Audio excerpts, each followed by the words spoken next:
Music creators got a big problem. Matter of fact, this is the main problem all music creators have, and it's that they're not profiting from their music. And we are all frustrated with this. Many of you all may see the Spotify thing going on right now. It's not like we haven't had this issue before.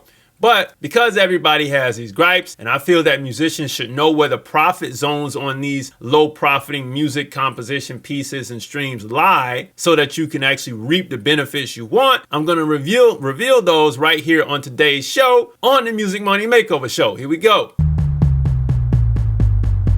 Hey music money makers, welcome back to the Music Money Makeover Show. Let's hop into these 5 reasons why you're not profiting from your music. I mean, there's a lot more, Anyway, here we go. Number 1 is it's a low ticket item, okay? And music is a low ticket item, and because of that, the market price for music streams are free to 1 penny per play. Many of you all know that. We don't have to go through that. People don't download anymore, and the only way to boost the price is to make the music exclusive with a value proposition on it. Music has to be exclusive with a value proposition on it in order for you to increase the value. I know that's a long form equation statement, but just hear me out. For example, a limited time offer or limited edition product. Lastly, the more hands in the pot, the lower your profit will be. Here's another key factor. Many of you all may write with 10 people, or by the time the song is done, 10 or 11 or 12 people are on there as writers. With that many writers, more than likely the song will never ever get licensed for television and film. Television and film licensing doesn't work that way. They work on a 24-hour clearance or sometimes lower basis only, right? They don't want to deal with 10 and 12 people. They want to deal with 1 or 2 people max. So you just X'd out a lot of potential capital, a lot of potential earnings you could have got. Keep the hands out of the pot in the creative process. Betty and Sue and Joe and them and Mike and them don't need to write on everything. All right, enough of my bantering. Let's go to the next one. Quality. Your music may not be trash, but it can be whack. You need to have some people around you that can give you give your music a good quality control check so you can check your ego at the door. If you put out whack music, it will stay whack and people won't listen. And here's the key thing about people. People won't really tell you it's whack when they're listening to whack music online. They'll just skip over it. Only the trolls have time to tell you that something's whack, right? But everybody else would just skip and you'll wonder why no one's listening. It's because you never had a quality control check on your music. So get somebody to check on that for you, all right? We want to keep the quality in the game. Now, everybody wants to be like Mike, and everybody who wants to make music has saturated the market. How can you stand out from the crowd? Try taking up space volume-wise like Russ or Master P for that matter, okay? Or create the best music possible with a clever, effective marketing plan to shine bright. Marketing is the key. Marketing is the key with your music,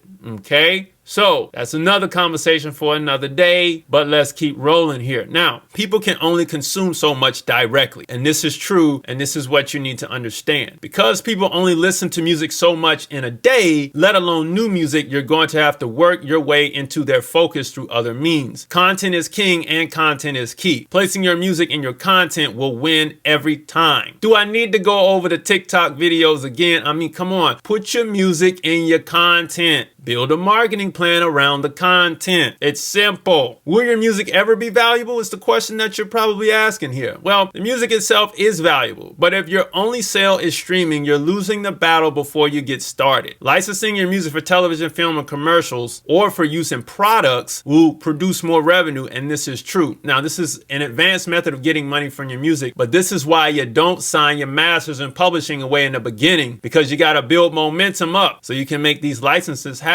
here. All right. If you investigate the total usages you can get out of one song, profit you make will increase exponentially. In this case, it is important to own as much of your masters and publishing as you can for a big payoff when considering this route. If we want to do something about it together, you got to book a call with me so we can help you get through all of this, because it's not easy. Things have to be designed for you, and we got to develop a plan of action with some points in it so you don't get thrown off. However, if you miss the mark in this equation right here, I guarantee your money or your cash flow will bleed into the black box. In short, what that means is your money gets devoted into a fund or diverted into a fund and gets held in like an escrow account, and all the major threes split it up when nobody claims it in 3 to 6 years, depending on what organization it came from. All right. And that's how a lot of you all lose your money, and then you get bitter and you're like, I don't have no money. I don't know what happened. Well, that's because you didn't do your business right. You just made some music and threw it out there and said, I'm not making no money. But everybody took your money because you didn't get your business right. Now, you may give up enjoy music forever or forever exist in the mix of the coulda, woulda, shouldas, which I want to get you out of that. I'm tired of the coulda, woulda, shouldas. That's why I do this channel. So if you succeed, you will stop the cash flow leakage, which allows you to make more money than your direct competition. That's actually true. Then your direct competition, man, come on. Anyway, once that's done, you will have developed a dope licensing strategy that works for your style, which will increase your network of quality connections for your type of licenses. Lastly, you will stay in the music game longer because of the increased cash flow in your new streams of income across the board. So I want to take these concerns and flip them around so we can have some results. Book a call, get a plan, get some results, because if you make music, you should make money. My name is Casey Graham. This is the Music Money Makeover Show. I'll see you next time. Peace.